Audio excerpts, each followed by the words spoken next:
గ్రామ పంచాయతీ ఎన్నికల నిర్వహణకు అధికార యంత్రాంగం శరవేగంగా ఏర్పాట్లు చేస్తోంది. ఎన్నికల ప్రక్రియలో కీలకమైన రిజర్వేషన్ల కసరత్తును కలెక్టర్లు, జిల్లా పంచాయతీ అధికారులు పూర్తి చేశారు.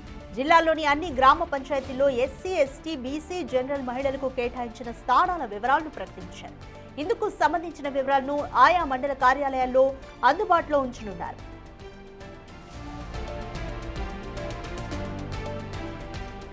ఎస్సీ, ఎస్టీ, బీసీ సామాజిక వర్గాల రిజర్వేషన్లు 50% మించొద్దంటూ పంచాయతీరాజ్ శాఖ జారీ చేసిన జీవో 46లోని మార్గదర్శకాలకు అనుగుణంగా ఈ రిజర్వేషన్లను ఖరారు చేశారు. రాష్ట్రంలో ఇప్పటికే కొన్ని చోట్ల గ్రామాల వారీగా జాబితాలు ప్రకటించగా మరికొన్ని చోట్ల డిక్లేర్ చేసేందుకు రంగం సిద్ధమైంది. జిల్లాల వారీగా ఖరారైన రిజర్వేషన్ల జాబితాలను డీపీఓలు స్వయంగా వచ్చి సీల్డ్ కవర్లో రిజర్వేషన్ల జాబితాలను అప్పగిస్తున్నారు. ఇప్పటికే కొన్ని జిల్లాల నుంచి రిజర్వేషన్ల జాబితాలు చేరగా మరికొన్ని జిల్లాల నుంచి ఇవాళ అందనున్నాయి. అన్ని జిల్లాల నుంచి రిపోర్టులు వచ్చాక వాటిని పరిశీలించి రాష్ట్ర ఎన్నికల సంఘానికి నేడు అందజేయనున్నారు పంచాయతీరాజ్ శాఖ అధికారులు.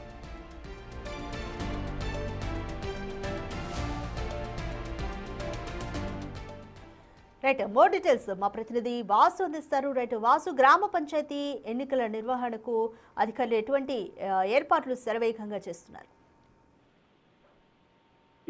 మొత్తానికి తెలంగాణలో స్థానిక ఎన్నికల్లో మొదటగా పంచాయతీ ఎన్నికలకు ప్రభుత్వం సిద్ధమైన నేపథ్యంలో ఈ రోజు కీలక పరిణామాలు చోటు చేసుకోబోతున్నాయి. పంచాయతీరాజ్ శాఖ ఇప్పటికే రిజర్వేషన్ల జాబితాలు ఖరారు చేసింది. ప్రభుత్వం కూడా 50% రిజర్వేషన్లు దాటకుండా జీవో నెంబర్ 46 కూడా విడుదల చేసింది.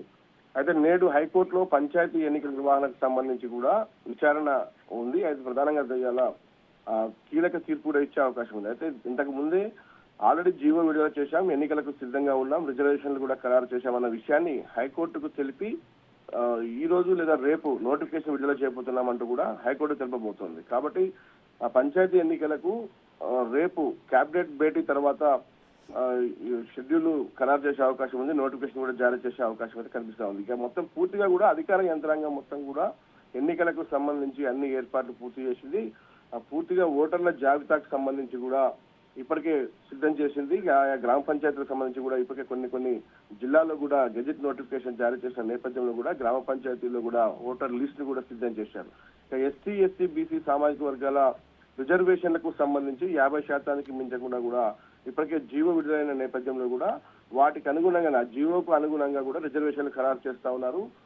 కాబట్టి ఆ లిస్టు సంబంధించి కూడా ఎన్నికల కమిషన్ సంబంధించి కూడా ఈ రోజు పంచాయతీరాజ్ శాఖ నుంచి కూడా ఇవ్వబోతా ఉన్నారు. ఇక రిజర్వేషన్ల అంశానికి సంబంధించి మొత్తం రాష్ట్రంలో ఓటర్లకు సంబంధించి కూడా ప్రస్తుతం రాష్ట్ర వ్యాప్తంగా గ్రామాల్లో ఉన్నటువంటి జనాభా సంబంధించి 1,67,03,153 మంది ఓటర్లు ఉన్నారు. వారికి సంబంధించి కూడా పూర్తి లిస్టు సిద్ధమైంది. ఇక ఎన్నికల పోలింగ్ స్టేషన్లకు సంబంధించి కూడా అధికార యంత్రాంగం ఈసీ ఏర్పాటు చేసింది. 1,12,474 పోలింగ్ స్టేషన్లు ఏర్పాటు చేయగా మొత్తం 12,713 గ్రామ పంచాయతీలకు ఎన్నికలు నిర్వహించేందుకు సిద్ధమైంది. మరోపక్క 1,12,288 వార్డులకు కూడా ఎన్నికలు జరగనున్నాయి. ఈ అన్ని విషయాలకు సంబంధించి కూడా ఈ రోజు తుది జాబితా ఖరారు కాబోతోంది. ఆ జాబితాకు సంబంధించి కూడా ఎక్కడ ఏ గ్రామాలకు రిజర్వేషన్లు అంటే ఎస్టీ, ఎస్టీ, బీసీ రిజర్వేషన్లకు సంబంధించి ఎలా జీవో నెంబర్ ప్రకారం కూడా ఇచ్చే అవకాశం కల్పిస్తా ఉంది.